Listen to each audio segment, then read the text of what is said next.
Morning. I want to talk about positive and negative energy for autistics. Well, not all autistics, like everything is individual. Some have a different experience and some have a similar experience or exactly, pretty much the same kind of experience. So it might not apply to you. But for me, and some other autistics that I chat to, positive and negative energy are very real for us. So, people might say it's kind of hippie-ish, but um, I think as mankind and like any animals, you have instincts, and it's meant to help us with survival. So, when we spot some situations, like indicators of when there's something with a positive or negative vibe. But being autistic of a certain type, we will pick up on that quite quickly within a situation. There are other autistics, of course, who will be oblivious to them because their um, uh, instincts and things like that haven't been fine tuned, or they might not have that part of their makeup that shows them those things. And then you know there are people who might have not been an opportunity to be in a place where they can hone their instincts and understand certain situations. When in my past I've and nobody's always right. I mean, you can't be always right. Um, but my instincts have been really quite good. But when I was growing up, I was told that wasn't happening, this wasn't happening, and then later on down the line, it did happen. So, and sometimes it didn't happen. Sometimes it was a misread communication or a but I wouldn't say that to someone because of the way we've been dismissed our feelings. That's a very dangerous way to talk to an autistic. Say that isn't what you're feeling. Sometimes that could be you'd have to do that very gently, and also have the right to tell somebody that they're not experienced something. Who are we to be an authority on that? um, I would just carefully observe and support them. If there's negative or positive experiences going on, then, sometimes people within society will display to one person one way and to another a different way. Because whether we like it or not, it's a few reasons why someone will do that. Sometimes it's because they just relate better to that person, so that's a natural progression. And sometimes we just don't get on with everybody, and I understand that. I'm still polite and nice to people I don't really communicate or connect with very well, but I don't take it personally because we're not going to war jail. And then some people will show two different faces because of, it seems harsh for me to say it, but it's a type of manipulation which some people will use because of that person's got something they want. So, say job progression, access to something, make themselves look better. There's a lot of reasons why, and manipulation. I'm not very keen on, but I know it's something I think all of us probably do to a point, without realizing it. But some will do it for a negative reason, while other people might do it for a positive reason because maybe you want to help somebody, and because they find it hard to be helped, you can sort of get to understand them better and get on their kind of like side of trust. But obviously never misuse that trust. But that's like, so we all kind of do it. But I wanted to talk about the negative and positive vibes and energy we get. So for me, it's a very real thing. It is for some people I chat to. And because it's real for me and an experience I have, then I will validate that because it can be unvalidated by people. But normally by somebody who doesn't have that same experience, doesn't see it, and sometimes by somebody who will use negative energy as manipulation to control people. So, somebody who dismisses it sometimes, some might do it like innocently because it's just never been something that's affected them because they're either not autistic. Maybe it doesn't just because somebody doesn't experience something though doesn't mean it doesn't exist. So for me, negative and positive energy is quite big. I will spot it in a lot of places, even in interactions. When my main interaction used to be a shop, because when I was isolated as an autistic, because I couldn't do conversation or communicate, the people who I would see most would be the people who were on the front line in shops and businesses, and places I had to access, say like the DWP, doctors. These were the only people I had communication with. So that's rather unfortunate, and I don't mean that nasty. So you'd find some people were very friendly. And working with the public, it's not an easy job. So I can understand why some get defensive, because you'll have people who will come and have a go at you for no reason. Because I've worked on the front line like that, and I do know that happens, but I still remain really friendly because I'll never forget what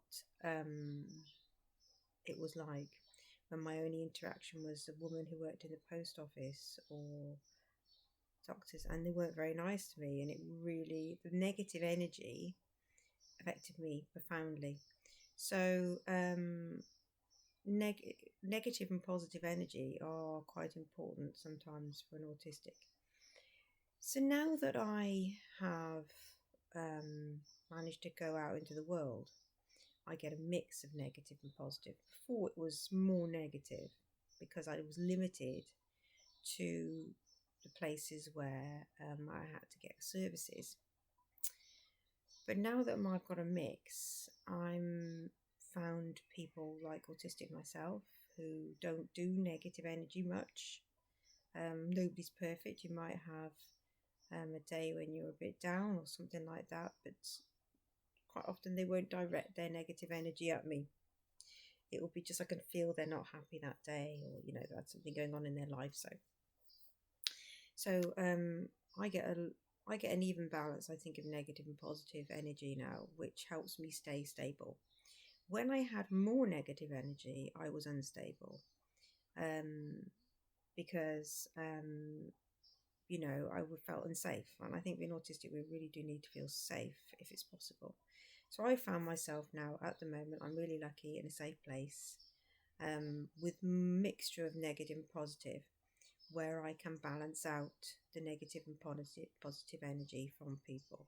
So when I'm talking about negative and positive, I use a shop example, I use a services example, and the reason is I'm sensitive to people. I'm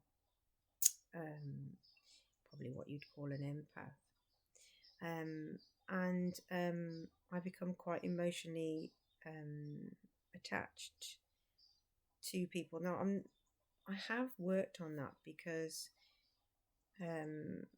it's unfair on the person as well. The other person, if I become too emotionally attached to them, I know there's a point when you're in your healing journey, probably having someone you're emotionally attached to who's good for you isn't a bad thing. They take you under their wing and they give you that emotional support. And there might be a point in the future where you won't need that anymore. And just the fact that they're there, that reassurance will make a difference too. So don't feel scared by being emotionally attached. All it does is it leaves us open to people who might be negative, and then we'll get their negative backlash. So hopefully it's somebody you feel is positive and helps you, but you're emotionally attached to, because we have a tendency to get emotionally attached, emotional enmeshment, and those sorts of things because of growing up in a society that doesn't really understand autistics and sort of have dismissed us and brushed us aside quite often. So we're going to be like that. It's natural that we're going to feel that way. But now that I'm in a place where I can see negative energy and not absorb it as much, is really good because I have a balance of positive and negative. I'm able to stay stable. And the more we stay stable, the more we can grow within ourselves, because there's room to. So we're not left confused or clouded by negative energy all the time. Because have you noticed when there's negative energy, you'll sit and ruminate about it?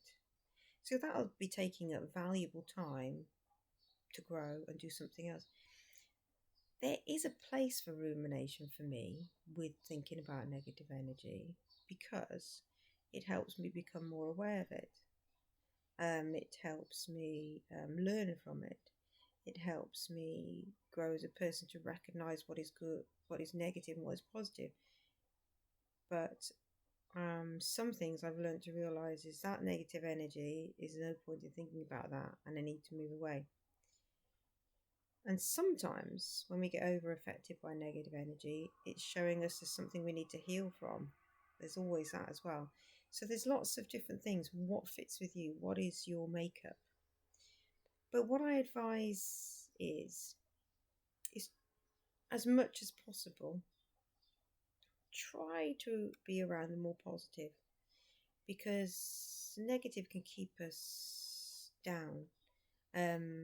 And then if you are in a situation, which I was in for years and years and years, a situation where I couldn't get away from a negative energy, I would hope for you that maybe you could learn coping strategies. I know we shouldn't have to, but because of the way society is, we can't pretend that it's put rose tinted glasses on. Some people are in perpetually negative environments, and giving themselves time to recover from the negative, or see it at a different angle. Sometimes a different way of looking at something can help us deal with it. A different wording. There was somebody the other day who was saying something. As soon as they saw something in a different light, it changed the way they viewed that situation entirely. And I thought, oh yeah, that really makes sense. Because I've done something similar, and that's the only reason I can do what I do now. So when we have positive energy, it helps us grow, it helps us our confidence. It helps us, if you grow and you have the confidence, it helps you achieve some of the things that you probably dreamt about doing, because that is a recipe towards it. Sometimes when we have this has happened to me, when we have a really negative experience with someone, my rebellious side will go, right, stuff that, I'm going to go and do it anyway. And that has given me the sort of push to go, right, I'm not listening to negative energy anymore. I'm going to go and do what I want to do. And that's actually helped me sometimes. But it's better, I think, because some people that would push them back into the ground, like it did me for years and years and years. That negative energy from someone didn't make me feel that, and it ended up pushing me into the ground. So that's just me. I wanted to talk about negative and positive energy when you're autistic. I've rambled on. Bye. Have a good day.